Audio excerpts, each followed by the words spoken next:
Christina's Ghost, Chapter 5. The Boy Comes Back. Chris sat on the pier for a long time, watching the raindrops hit the lake in overlapping ripples. The air was warm, the rain soothed her. By the time it had slowed to a drizzle, she felt oddly comforted. The lake, the gentle rain, the line of still green pines edging the water were more real than anything that had happened in the old house. Maybe nothing did happen, she thought. A cold wind? Was that so scary? And had she really heard a voice telling her to go away? She couldn't be sure. Maybe I even made up the little boy, she thought, trying really hard to believe that it was true. When people are lonesome, they try to make up a friend.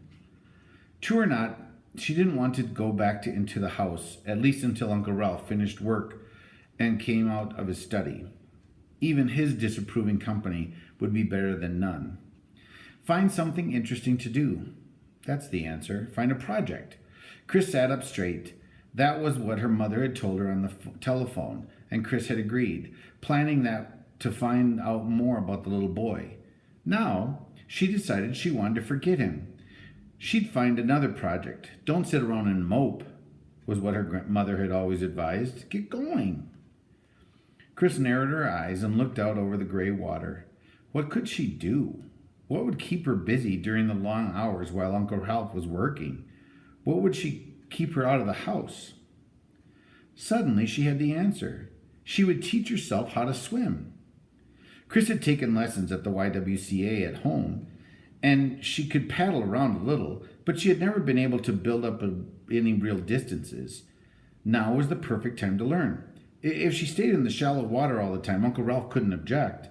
And by the time her parents came home, why, she'd be an expert. She might even be a lifeguard someday. She kicked off her sneakers and slid into the clear brown water. It barely reached her shorts.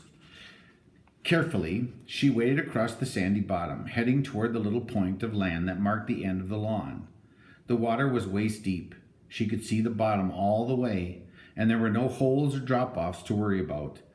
This would be a perfect practice course every day. That afternoon, and for the following 2 days, Chris worked hard, with disappointing results. She could swim barely half the distance from the pier to the point without standing up. Over and over she tried, until her arms and legs ached, and she puffed like a steam engine. At night she could hardly stay awake through supper, and afterwards she dozed in a chair while Uncle Ralph read. "What's the matter with you?" he asked toward the end of the week, when she yawned noisily at the table. "I thought you were at the top like a top and never stopped turning." "I'm learning to swim," Chris told him, "in very shallow water." She wanted to reassure him right away so he wouldn't object. She needed this project. Swimming tired her out. She didn't lie awake at night listening for noises in the attic, and she had less time to watch for the little boy. The next morning, a remarkable thing happened. From the moment Chris slipped off the end of the pier, she felt confident. Her arms and legs moved smoothly, crisply through the water.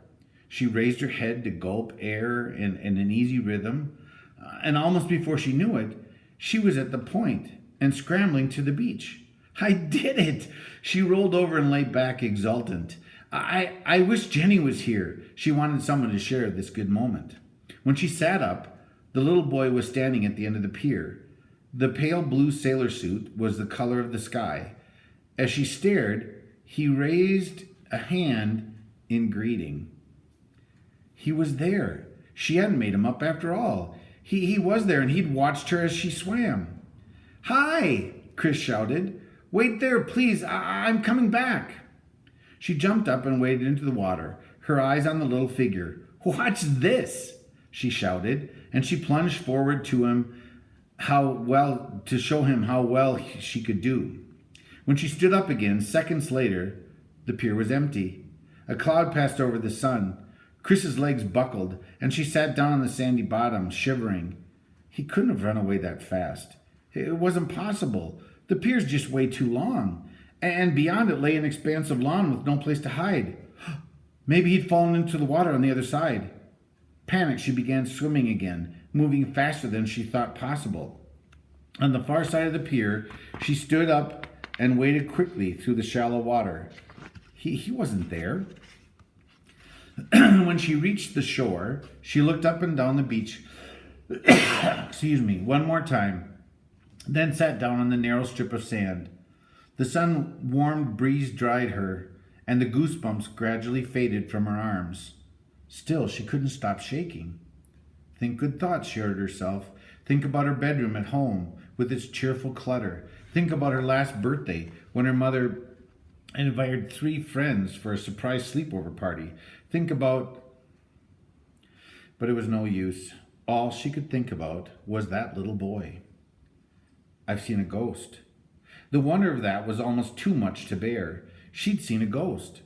And the ghost looked like somebody's nice little brother. Then why was she afraid? He was just a little kid, and he was lonesome. She was sure of that. Surely he hadn't come to frighten her. He'd come because he wanted a friend. Gradually the shivering stopped, and she began to feel more excited than scared. This was an adventure. She pictured the little boy standing out on the pier, his hand raised as if to congratulate her on how well she'd swum. And suddenly, she knew she had to see him again. She wanted to help him. How can I bring him back? Chris thought about it all the rest of the day. She swiveled her head around so often looking for the boy that Uncle Ralph asked her if there was something the matter with her neck. The next morning, she was up early and outside, wandering restlessly around the yard. She walked along the shore and all around the edge of the lawn, peering into the woods. When she reached the big garage behind the house, she hesitated. Then she tried the door. It opened in shadowy depths. In the light from the tiny windows, the garage loomed as large as a church. Some folding chairs hung from the walls, and on the far side, a small boat was balanced on the rafters. Chris started to back out before she noticed a board propped against one wall. It took a minute for her to realize that it was a swing. The seat was sanded, and the heavy ropes were firmly tied to it. Someone must have made it for the little boy, but hadn't put it up. Why not? Chris wondered. She tugged the swing out into the sunshine, feeling as if she'd found what she'd been looking for all along. Once again, she circled the yard. This time, she was searching for a tree with straight, sturdy branches. The best one was close to the shore. She hurried back to the garage and found a ladder to help her into the tree's lower branches. Then she pulled up the swing and tied it to the biggest branch, using knots that her father had taught her. The seat of the swing hung high, so she had to stand on tiptoe to hitch herself up onto it. Cautiously at first, to test the knots, then higher and higher she flew. With blue sky above her, sparkling water below, she felt as free as an eagle that sometimes soared over the lake in high circles. When the swing slowed to a stop, she was hardly surprised to see the little boy watching. He was at the edge of the woods, and his shy smile made her long to comfort him. It's his swing, she thought, and I'm the one who's riding in it. She smiled at him encouragingly, till he faded back into the shadows, and he was gone again. You looked as if you were having a good time this morning, Uncle Ralph commented at lunch. Chris glanced up, surprised. Most of the time she paged through comic books while she ate, because Uncle Ralph always brought a book to the table, and he seldom spoke. I saw you swinging, he explained. I've been coming out occasionally to see how the swimming was going, but I noticed I got involved in something and I didn't see that you were putting up a swing. You should have let me help you. Are you sure it's safe? I know how to do stuff like that, Chris told him. He looked at her hard. Still, I think I'll check it out after lunch. Chris shrugged, a little annoyed. I thought you didn't want to be bothered, she swallowed the words. After all, it was kind of nice to have him talk to her since there was no one else around. After lunch, she rinsed the dishes while Uncle Ralph went outside. When her work was finished, she dashed upstairs, peeked out of her room window. Uncle Ralph was down at the lake front, straddling the branch that held the swing. One hand fingered the knots and tugged at the ropes. The other hand clutched a smaller branch overhead. When he was satisfied, he began edging backwards, very slowly. He's scared, Chris realized. Imagine a grown man afraid to climb out on a branch as sturdy as that one.